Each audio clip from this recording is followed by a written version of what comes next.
Kung meron kayong isda, tapahan nyo at gawin itong pizza sati or fish nuggets.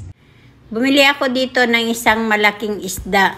Ito po ay luto na, tinapa na po nila ito. And then, tatanggalin lang natin yung mga tinik niya para gawin natin sa ating gagawin na recipe. Tapos, ayan, durug-durugin lang po natin. Then, tatanggalin natin yung pinakaitim ng gitna ng isda. So, ito na po yung ating mga sangkap na ilalagay na gagawin nating pangpalasa sa ating gagawin na recipe sa araw na ito. Meron tayong 2 sibuyas, then sakurab, then 2 bell pepper. Gagamit po ako ng food processor para magiling itong ating mga sangkap na ilalagay natin sa dinurog natin na isda. So, naglagay rin po ako dyan ng 2 cups na nyog and then itlog. Huwag niyo pong ihulog kaagad-agad yung itlog din sa inyong mixture para baka mamaya ay sira yung ating itlog. So, naglagay ako ng paminta, asin at seasoning. Then, saka natin ito lamas-lamasin ng mabuti para ma-mix po natin yung mga sangkap doon sa ating lulutuin. Ayan. Basta halu-haluin nyo lang po yan para magdikit-dikit po. And then, ayan na po yung pinaka-outcome niya mga kamamsi.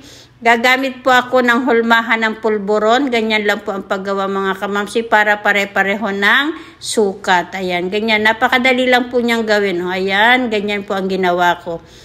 So, ganyan lang po ang ating gagawin mga kamamsi.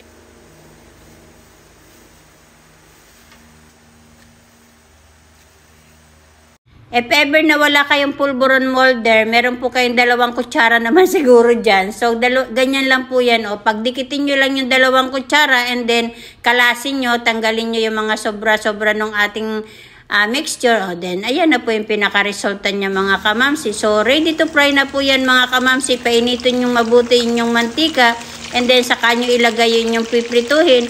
And then, saka nyo po baligtarin kapag nag-golden brown na siya. Huwag nyo hahalu-haluin mga kamamsi para maiwasan ang pagkadurog ng ating fish nugget. So, ayan mga kamamsi, medyo golden brown na siya. Luto na po ang ating fish nuggets. Ready na po yan mga kamamsi. Napakasarap nyo yan. I-try nyo kasi siguradong magugustuhan po yan ng inyong mga anak. Sa mga restaurant dito sa amin, binibenta ito ng I think 15 pesos na ngayon kasi 500 pesos na yung bili ko ng whole ng isang bakas. Para rin siyang tinapabaga na galunggong, ganun. Pwede nyo pong gamitin yun kung wala kayo ng isda na tulingan. So, eto na mga kamamsi yung luto na. Then, lulutuin ko lang yung iba. So, eto na mga kamamsi ang ating masarap na fish nuggets. Tamang-tama ito sa pambaon sa inyong mga anak at pwedeng-pwede nyo rin itong pang negosyo.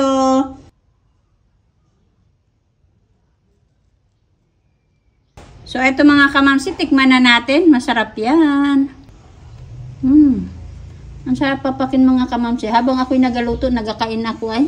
Try nyo po mga kamamsi.